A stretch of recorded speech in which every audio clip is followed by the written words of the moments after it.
Hello students, स्वागत है Sandy की पाठशाला में। आज का यह video class 10th English module 4 remedial classes session 2025 to 26 के लिए बेहद महत्वपूर्ण है, क्योंकि इसी में से शॉर्ट आंसर क्वेश्चंस फ्रॉम मतलब कि इसे प्रोज से मतलब कि गद्य से फर्स्ट फ्लाइट की जो हमारी बुक है उससे पूछे जाते हैं। दो नंबर के 6 क्वेश्चन मतलब 6 क्वेश्चन पूछे जाते हैं, जिसमें से 5 करने को रहते हैं। तो हर बार एग्जाम में 101% आते हैं और ये रेमेडियल क्लासेस इसलिए लगाई जाती है कि इसमें से ही 110% क्वेश्चन आंसर इसी में से आते हैं। तो अगर आप बोर्ड की परीक्षा में या सीबीएसई की परीक्षा में अच्छे अंक लाना चाहते हैं तो आज का यह वीडियो बिल्कुल स्किप मत करना। यहाँ आपको हर लेसन के सबसे ज़रूरी और एक्सपेक्टेड क्वेश्चंस के आसान याद रहने वाले आंसर मिलेंगे। बस इस वीडियो को अंत तक ध्यान से देखिए, एग्जाम में 100% फ़ायदा होगा। तो चलिए शुरू करते हैं। वीडियो को ज़्यादा बड़ा ना करते हुए, सभी को ये मॉड्यूल स्कूल से गवर्नमेंट स्कूल में मिलती है। तो मैं आपको आज प्रोज यानी फर्स्ट फ्लाइट की जो हमारी टेक्स्ट बुक होती है उसके सारे क्वेश्चन आंसर, सभी लेसन के सारे क्वेश्चन आंसर, पेज नंबर हम शुरू कर रहे हैं 49 पेज से। तो आप भी लिख लीजिएगा, मैंने लिख दिए हैं, आपको दिख ही रहा होगा, पेन से मैंने लिखे हैं। तो आप बताइएगा आपको मेरी राइटिंग कैसी लगी। चलिए शुरू करते हैं। पहला क्वेश्चन है हमारा, इसमें पूछा गया है। चलिए दोस्तों, तो शुरू करते हैं। आप बहुत ही ध्यान से देखिएगा, हर क्वेश्चन का मैं हिंदी एक्सप्लेनेशन भी कर रहा हूँ, ताकि आपने अगर लेसन ठीक से पढ़ा है, उसे समझा है, तो आप अपनी सोच और तर्क शक्ति से भी क्वेश्चन का आंसर लिख सकते हैं। ठीक है, तो चलिए दोस्तों शुरू करते हैं। फर्स्ट लेसन जो हमारा था, अ लेटर टू गॉड, मतलब ये जितने भी सारे क्वेश्चन के आंसर्स मैंने लेके हैं 30 वर्ड्स में लिखे हैं और आपको एग्ज़ाम फ्रेंडली क्वेश्चन का आंसर मिलेगा, जिससे आपको पूरे नंबर मिलेंगे। इसमें आपका कोई भी नंबर नहीं कटेगा। ठीक है, तो चलिए शुरू करते हैं। हमारा फर्स्ट लेसन जो था, अ लेटर टू गॉड, यानी कि एक लेटर किसके नाम लिखा जाता है? भगवान के नाम पे, भगवान को लिखा जाता है एक लेटर। कौन लिखता है? किसान लिखता है। आपने लेसन पढ़ा होगा। तो चलिए शुरू करते हैं। पहला क्वेश्चन हमारा, what did Lencho hope for, यानी लेंचो किस चीज़ की आशा करता है, किस चीज़ की आशा कर रहा था? तो इसका आंसर है, Lencho hoped for some rain for his crop, यानी लेंचो अपनी फसल के लिए बारिश की उम्मीद कर रहा था। ठीक है, आधा आंसर आपको क्वेश्चन में ही मिल जाएगा। बस आपको मेन इंपॉर्टेंट जो पॉइंट है वो अगर आपने लेसन ठीक से पढ़ा है तो उसका आंसर आप खुद से भी लिख सकते हैं। ठीक है, तो आधा आंसर आपको क्वेश्चन में ही मिल जाएगा, ये एक तरीका है। चलिए अगला क्वेश्चन है हमारा कि हु और what did Lencho have faith in. ठीक है, हु यानी मीन्स कौन, व्हाट मीन्स क्या, फेथ इन। और अगला उसी एक ही क्वेश्चन में 2 क्वेश्चन पूछे, व्हाट डिड ही डू। तो इसमें क्वेश्चन पूछा गया है कि लेंचो का विश्वास किस पर था, मतलब कि उसका जो लेंचो था, किसान था, उसका विश्वास किस पर था, उसने क्या किया। तो इसका आंसर है, Lencho had faith in God, he wrote a letter to God asking for 100 pesos.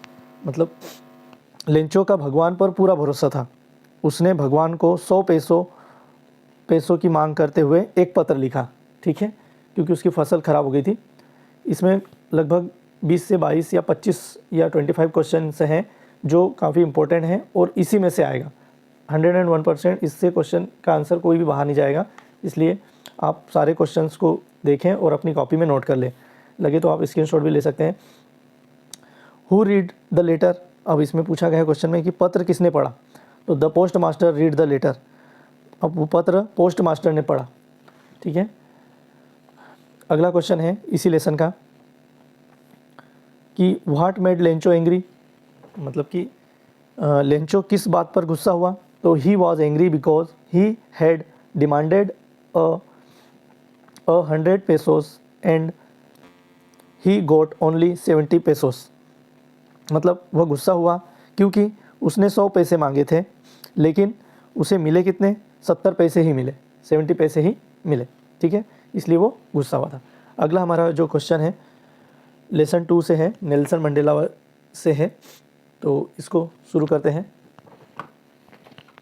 अगला जो हमारा क्वेश्चन है नेल्सन मंडेला लेसन से है, लॉन्ग वॉक टू फ्रीडम।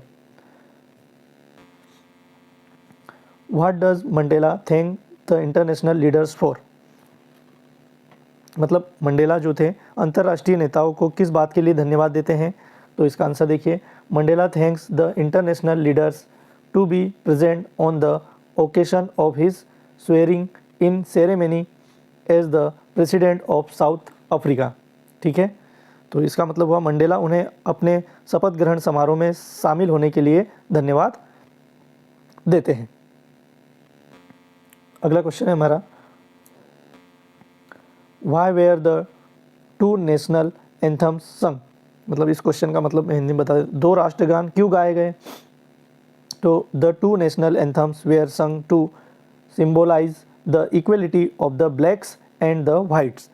दो राष्ट्रगान काले और गोरे लोगों की समानता दिखाने के लिए गाए गए। ठीक है, चलिए अगला क्वेश्चन है हमारा। अगला जो हमारा क्वेश्चन है वो भी इसी लेसन से है। क्वेश्चन में क्या कहा गया है, what does courage mean to Mandela. तो इसमें ये बताया गया है कि मंडेला के अनुसार करेज मतलब साहस का क्या अर्थ है मंडेला जी के अनुसार। तो according to Mandela courage is victory over fear. मतलब मंडेला के अनुसार साहस का मतलब है डर पर जीत पाना। ठीक है, अगला हमारा जो लेसन है हिज फर्स्ट फ्लाइट, मतलब उसकी पहली उड़ान, एक सी गर्ल के बारे में है। चलिए क्वेश्चन शुरू करते हैं। Why was the young seagull afraid to fly. मतलब जो युवा सी गर्ल थी उड़ने से क्यों डर रहा था। तो the young seagull was afraid to fly because he thought that his wings would not support him. मतलब इसमें ये बताया गया है कि वह इसलिए डर रहा था क्योंकि उसे लगता था कि उसके पंख उसे सहारा नहीं देंगे या उसका सपोर्ट नहीं करेंगे। चलिए अगला क्वेश्चन देखते हैं इसी लेसन का, फर्स्ट फ्लाइट का। चलिए, what compelled the young seagull to finally fly. मतलब इसमें ये बताया गया है कि युवा सीगल को उड़ने के लिए किसने मजबूर किया। तो the sight of the fish compelled him to make a desperate attempt to fly at this moment his hunger overpowered his fear. तो उसे उड़ने के लिए किसने मजबूर किया। तो मछली देखकर उसकी भूख बढ़ गई और भूख ने उसे उसके डर पर जीत पाकर उसे उड़ने पर मजबूर किया। चलिए हमारा जो अगला लेसन है ब्लैक एरोप्लेन, मतलब ब्लैक एरोप्लेन से है। तो I will take the risk, what is the risk. तो इस क्वेश्चन में पूछा गया कि मैं जोखिम उठाऊंगा, यहाँ जोखिम क्या था इस क्वेश्चन में पूछा है। तो इस लेसन में जोखिम क्या था। तो आंसर इसका the risk is to fly the Dakota straight through the storm.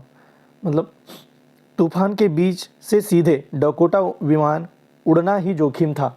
ठीक है, अब आगे का क्वेश्चन जो है, why does the pilot take risk. Pilot ने जोखिम क्यों लिया। तो the pilot takes the risk to reach home and meet his family. यानी पायलट ने घर पहुंचकर परिवार से मिलने के लिए जोखिम लिया। ठीक है, ऐसे ही बोल सकते हैं। What made the woman is the control centre look at the narrator strangely. यानी कि जो कंट्रोल सेंटर की महिला ने लेखक को अजीब तरह से क्यों देखा उसने। तो the woman in the central control centre looked at the narrator strangely when he asked her about the other aeroplane.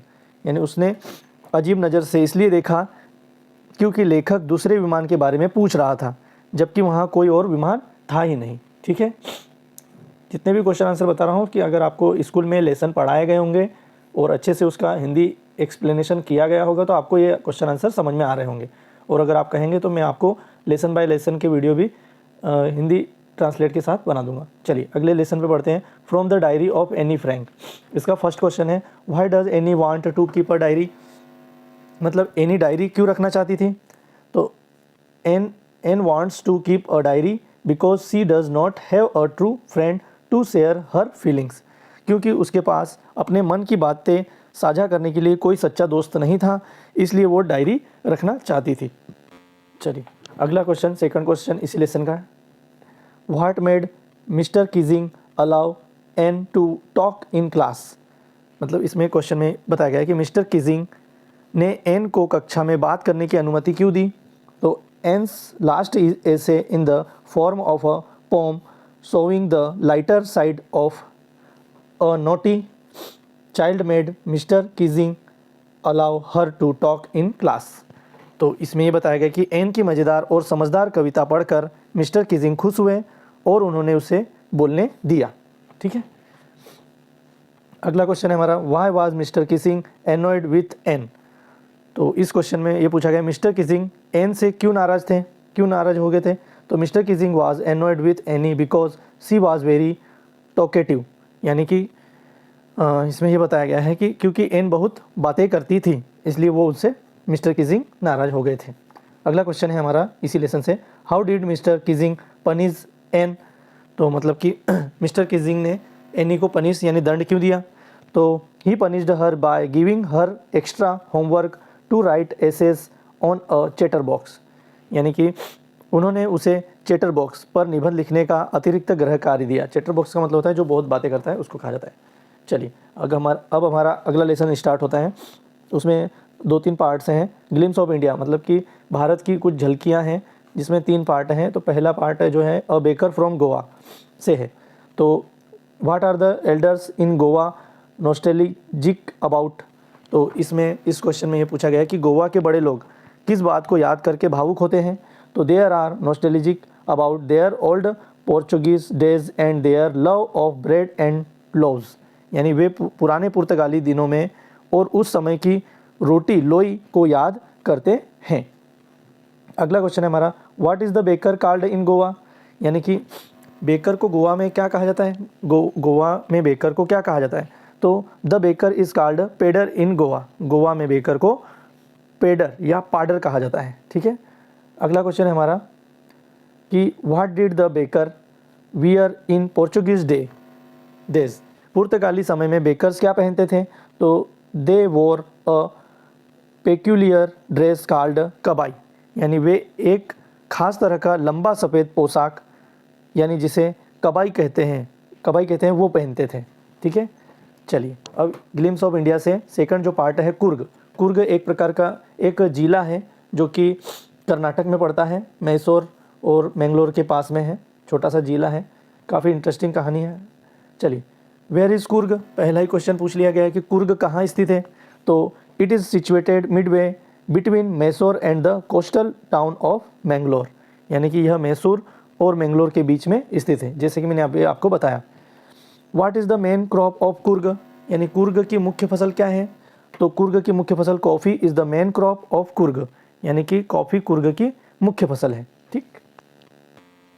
चलिए अब हमारा थर्ड पार्ट स्टार्ट हो जाता है, टी फ्रॉम असम।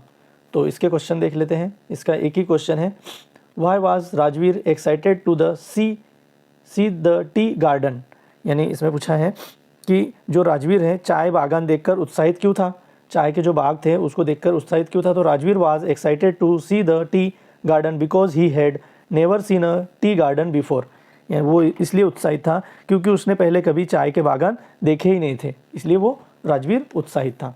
ठीक है। अगला हमारा लेसन है मिजबिल द ओटर। यह हम सभी आपकी फर्स्ट फ्लाइट ये टेक्स्ट बुक के अभी क्वेश्चन कर रहे हैं, प्रोज वाले यानी गद्य से।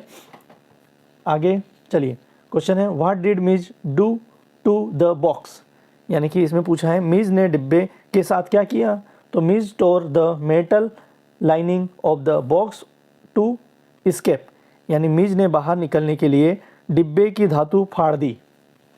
ठीक।